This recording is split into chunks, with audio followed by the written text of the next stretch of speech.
Seberapa besar cinta kamu ke dia nggak akan sekuat Nokia. Dulu Nokia sempat menjadi puncak rantai makanan nomor 1 di dunia per-HP-an. Tapi tiba-tiba dia menghilang, lenyap di telan api audisi pelawak TPI. Ini adalah Oli PK, CEO dari Nokia. Dia punya pedoman hidup yang slow, aman bos. Ini bekerja selama bertahun-tahun. Tapi satu saat di tahun 2007, Steve Jobs dari Apple melakukan revolusi di dalam dunia HP. Dia memperkenalkan iPhone pertama. iPhone pertama ini memperkenalkan konsep dari App Store, di mana kita bisa mendownload aplikasi dengan sangat mudah. Ini sama kayak Play Store-nya Android. Oke, untuk kalian kelahiran 2010 ke atas, biar Om jelasin.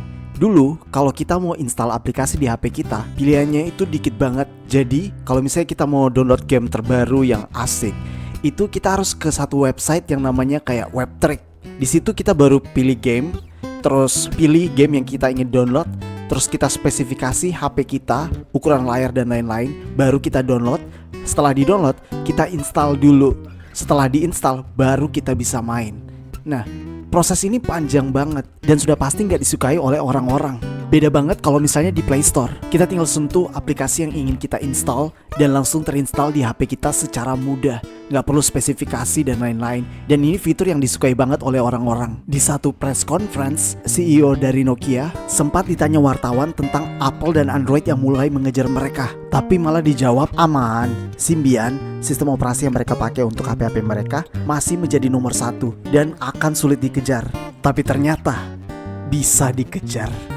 Dikejarnya betul-betul tragis. Ini semua terjadi bukan tanpa sebab. Nokia dikenal pelit terhadap developer pihak ketiga, dimana kalau misalnya kita download aplikasi di Play Store, itu kita dapat 70% dari penjualan.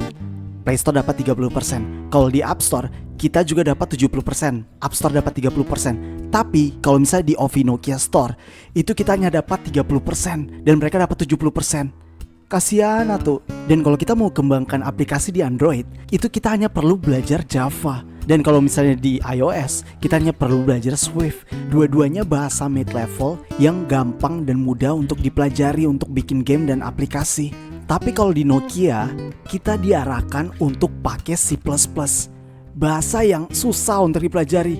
Akhirnya banyak developer yang minggat ke sebelah. Dan Ovi Nokia Store jadi sepi. Orang-orang pada pindah ke Android dan iOS yang membuat pendapatan Nokia mulai menurun. Di tengah keputusasaan, CEO Nokia melakukan ini. Dia malah memakai Windows 8 di dalam handphone Nokia dengan UI interface kotak-kotaknya yang sangat dibenci oleh umat manusia dari zaman dulu sampai zaman sekarang.